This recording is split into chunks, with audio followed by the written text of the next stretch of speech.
Yeah, what's shaking, y'all? You already know, it's Tubbs the Ghost in the building. We live for another exclusive interview.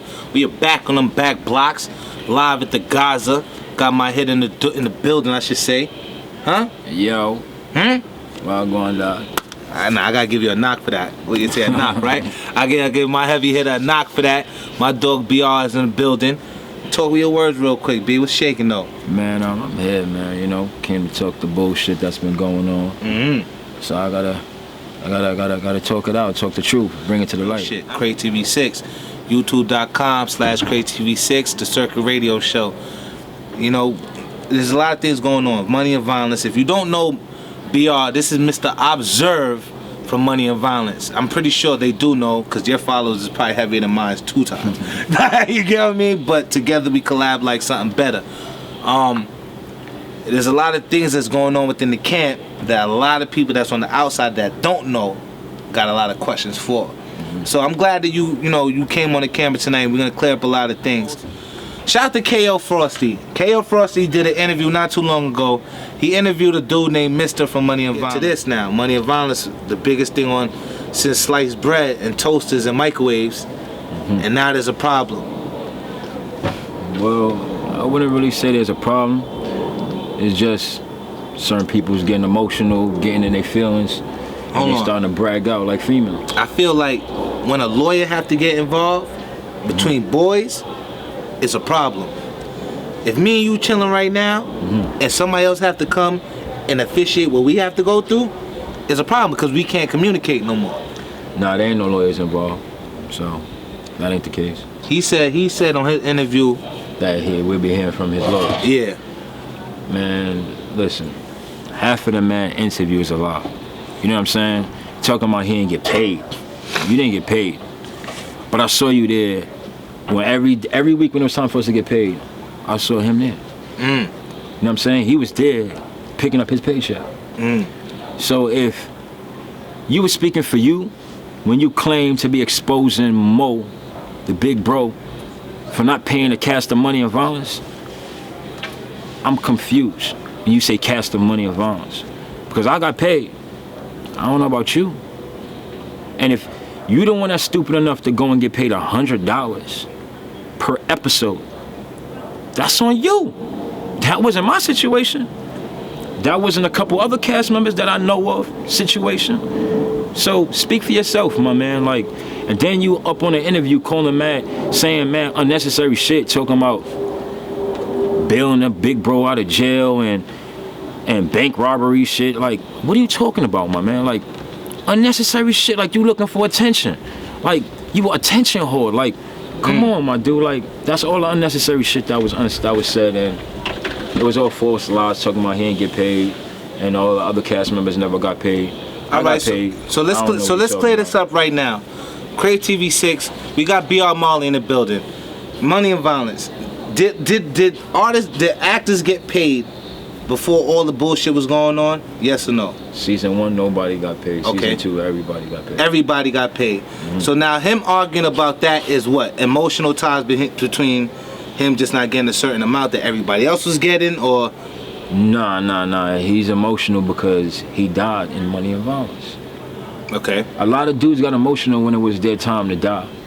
Like, are you forgetting we're hired actors? How can you forget that? When he came to me with my script and said, yo, this is your role, but you're gonna die in 3 episodes. I thought about it. I was like, yo, cool, let's do it. I was prepared for my death scene. He been knew that. You know what I'm saying? When he told me that the fans wanted me to stay and they're gonna keep me because of popular demand, I was hyped by that. I was taken by it, but I never made it get to my head like I'm never gonna die. You know what I'm saying? Look at the ending of season 2 at the finale. Exactly. I got shot. I could be dead.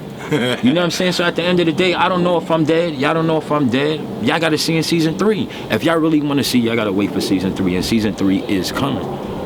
You know what I'm saying? For mad people that's out there, everybody that's out there, that's asking, inquiring about season 3, it's coming. But as far as Mr's interview, It was all lies, my man. It was all lies. All right, so You're just looking for attention. All right, we could go from scale to 1 to 10, or we could go percentage from 1 to 100. How much of his interview was a lie? On a scale from 1 to 10, it was a what? Highest number is 10. Of it all being lies is a 10. Highest number is a 10? All being lies is a 10. How much of it was lies? 9.5. 9.5. So what percentage of it was the truth? Him talking about that he worked for money and violence. Okay. All right, so now, him speaking about him, nobody got paid, everybody got paid, we got through that. Got paid. Okay, we talking about now him doing stunt doubles because people was hating on him behind being the biggest character now. Biggest character? My man, like, you got a line talking about respect your jaw and you claiming to be a bully on the show. But if everybody saw his interview and he's speaking of shit, come on. If somebody's gonna say jail shit talking about you robbed a bank and nobody knows about that. You just dry snitched on yourself. What are you doing? You just dry snitched on yourself. Come on, my nigga, you ain't respecting your jaw, boy. You ain't respecting your jaw, boy. I kind of find that funny in the interview also. It's crazy, man. I kind of find that real funny. It's crazy. Because the thing is, and I get it, a lot of people want to talk certain things on camera, and to people that's in the streets know what could be spoke about and what can't be spoke about on a camera, on wax, even jokingly behind people off a camera.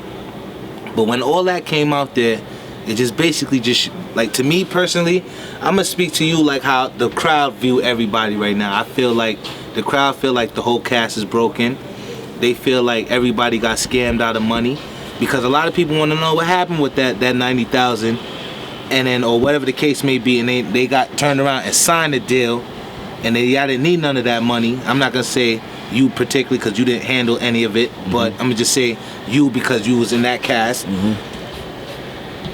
Or everybody got the questions for that. Like, what's going on that scene? A lot of the money went to production. Most of the money went to production, and then the rest of the money went to paying the cast. Okay. So the cast actually got paid with the money that the people was donating. Yeah. Yes. Not most of it, because like I said, I ain't say most, but of some the money. Yeah, okay. Most of the money went to production because it costed us more than we expected. No problem. So being that we're all in for this same project, I understand if we didn't get paid what we was expected to get paid. But once the production was done, don't you know we gonna reap benefits later on? Ain't we a squad? Ain't that what it's about? You could have asked Young Buck that.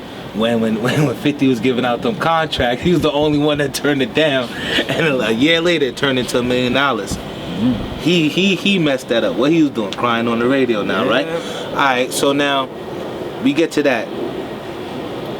Personally now, do you feel like Mo made any mistake in any of the moves he made, being a director for this cast and this web series and his vision? As far as the cast and directing the show, no. Mo ain't perfect. Nobody's perfect. This is all. First of all, a lot of those of you that has been following Money and Violence and y'all has been fans since day one, know that none of us has ever acted before. Mo has never directed a movie before, anything like this before. We never even fathomed. We never even imagined. This would take off the way it has taken off. You know what I'm saying? So. It's not like we knew it was coming. We knew this was going to happen. It was something we just tried, and it happened. So as things were coming in, we were just tell you the truth, we didn't know what to do because a lot of us were overwhelmed by the situation. Personally, you personally, me personally, others, because there was a lot of our problems. You were, and I can't lie. Shout out to General. Shout out to my brother Fresh.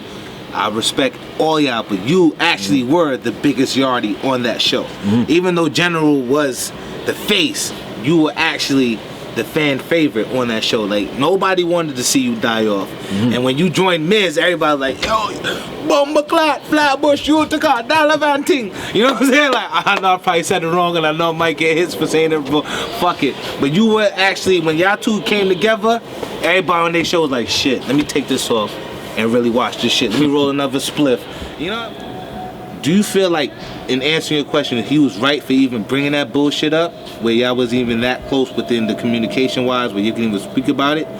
Or was just something where he was just moving on his own? and he was just moving a mouthpiece for everybody that wasn't getting treated right? No, to tell you the truth, there's only 3 people that had incidents with money and violence, and that's China, the first China. Shout out to her. Like, I respect her decision and what she decided to do as far as leaving. It was not really because of Mo in particular, you know what I'm saying? But that was the whole situation between a lot y'all, of you right? that, you know, like, behind the scenes shit. But if y'all really want to know, the interview is out with China speaking on that. Y'all can go and pull it up and go give her them views. You know what I'm saying? Go hit her up for that. The second person is No. You know what I'm saying? No and Mo got their little shit going on, and from what I'm hearing, it's because of a chick named Nunu, you know, from another show. She also be on Smack, you know what I'm saying? Nails are shaking. You know what I mean? I've been hearing this because of her, but I don't really know what's going on. But if y'all want to tune into that as well, y'all could go check out Shiesty Shay's interview that they just posted up on on YouTube as well. And the last person is the one Mr. The one named Venom. That's the one everybody's talking about, though. Yeah, you know what I'm saying? But Venom is like,